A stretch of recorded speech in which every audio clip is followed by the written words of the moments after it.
اللهم صل على محمد وعلى آل محمد. بسم الله الرحمن الرحيم. عن أبي أمامة إياس بن ثعلبة الأنصاري الحارثي رضي الله تعالى عنه قال: ذكر أصحاب رسول الله صلى الله عليه وسلم يوما عنده الدنيا فقال رسول الله صلى الله عليه وسلم: ألا تسمعون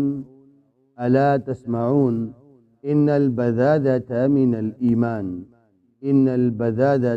الإيمان يعني التقحل. رواہ ابو داود.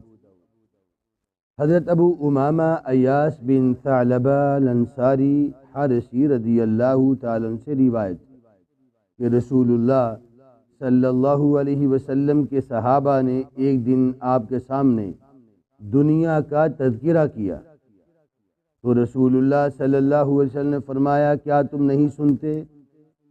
نہیں سنتے کہ سادگی ایمان کا حصہ ہے؟ یقیناً سادگی ایمان کا حصہ ہے۔ اس سے آپ کی مراد تکلفات اور زیب و زینت کی چیزوں کا ترک کرنا ہے۔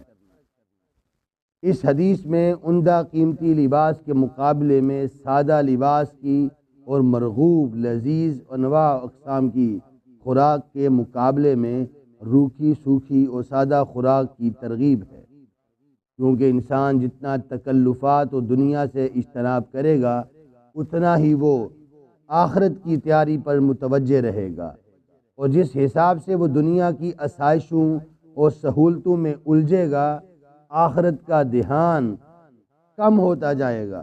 یہ خیال رہے کہ سادگی کا مطلب صفائی سے گریز نہیں بلکہ صفائی ستھرائی کے ساتھ ہے، کیونکہ صفائی نصف ایمان ہے۔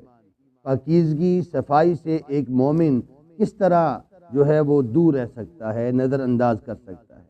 اس حدیث میں جو ہمیں بتایا گیا کہ وہ تکلفات ہے، جتنا ہم لذیذ کھانا کھائیں گے اتنا ہی ہم دنیا سے اور بھی زیادہ مرغوب ہوں گے اور اس کو اپنا مسکن سمجھیں گے، حالانکہ مومن کا جو مسکن ہے، مومن کا جو گھر ہے وہ آخرت ہے۔ اسے چاہیے کہ وہ زیادہ تکلفات میں نہ پڑے، اپنی خواہشات کو تھوڑا سا دبانے کی کوشش کرے۔ اس حدیث سے یہ مراد نہیں کہ آدمی اپنی خواہش کے مطابق کھانا ہی نہ کھائے، ضرور کھائے، اچھا کھانا کھائے، لیکن وہ زیادہ وہ تکلفات میں نہ پڑے۔ وہ یہ کوشش نہ کرے کہ میں جو دوسروں نے اگر اچھا لباس